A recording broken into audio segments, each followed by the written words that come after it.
Okay, so I showed this in the video I made, and this, I called it my Book of Shadows. It doesn't matter what you call it. You can just call it your journal. Um, Book of Shadows is a word that a lot of people who are in nature-based spirituality, like Wicca and such, they like a lot of times they'll talk about a Book of Shadows or grimoire.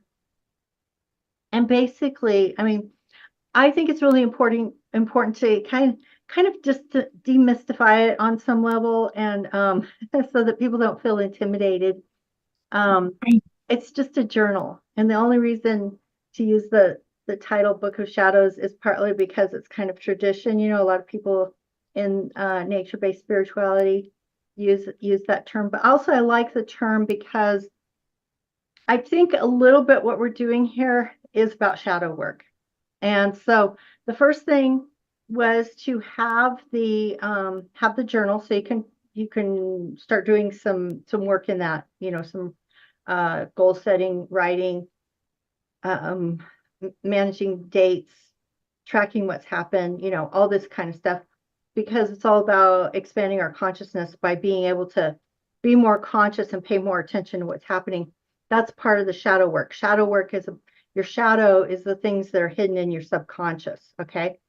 And a lot of times we keep those things hidden there because for a lot of reasons that might have to do with there's a part of ourselves that might be trying to protect ourselves from, maybe we don't want to know everything that's true. There are things about I find about myself, even just with this past full moon, I'm like, uh really? I really What? did that, you know, like, oh my God, something from 4 years ago came back to haunt me, and I'm like, well, that was really stupid.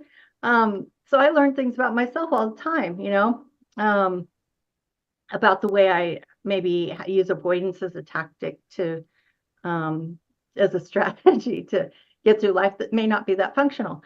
But we can learn things if we're paying attention. That's part of the whole reason for doing this. Okay. So that's the first thing. And then the second thing is to bring in the astrology.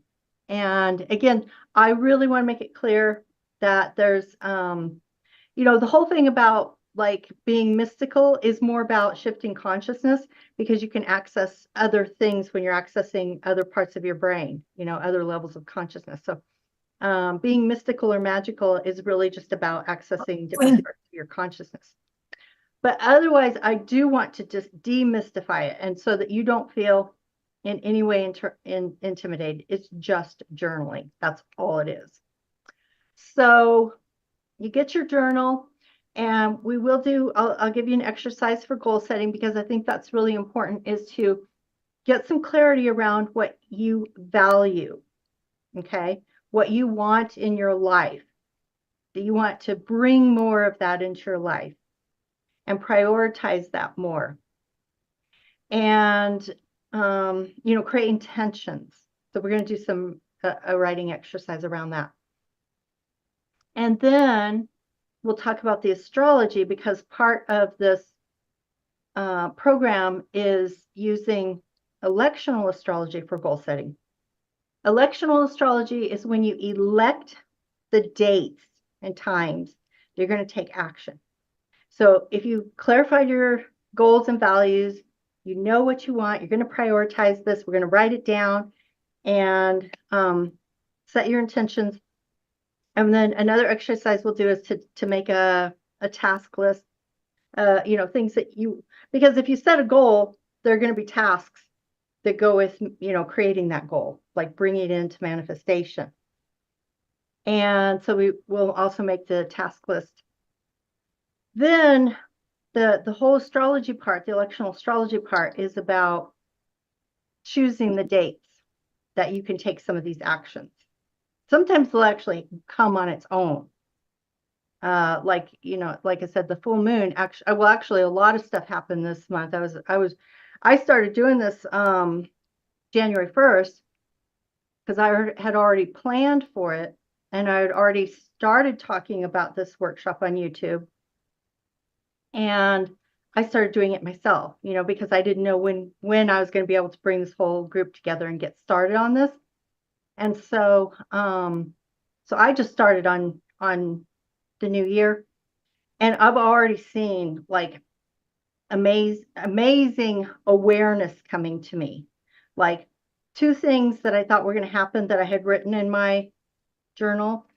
I had a 180 turnaround, and that really surprised me.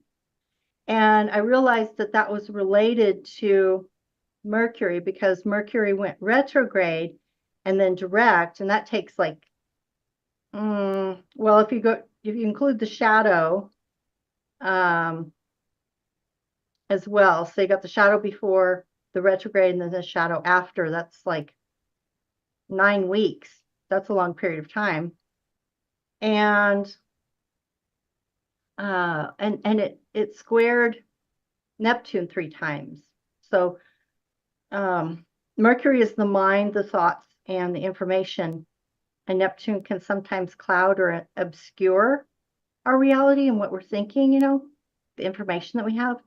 And we have to rethink things. And that was doubly true, or even triply true, with Mercury, in its retrograde. So it was in its shadow, then retrograde, then shadow, and so it squared Neptune 3 times.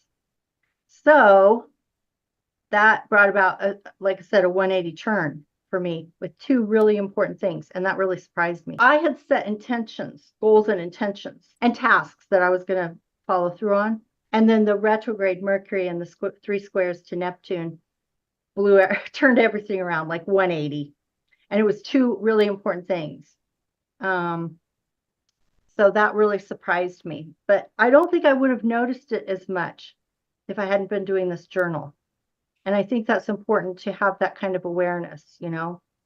So anyway, and then with the full moon, I had two issues. It was in my money houses, and I had two issues around money come to fullness.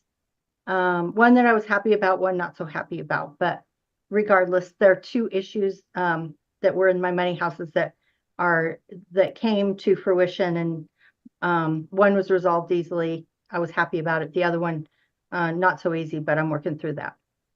So that brought a lot of awareness to my mind about, how we shape our reality and how things come back cyclically. Okay.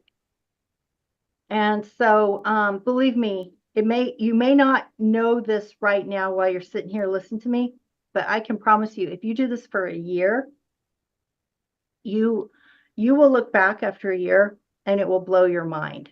It will really, truly blow your mind.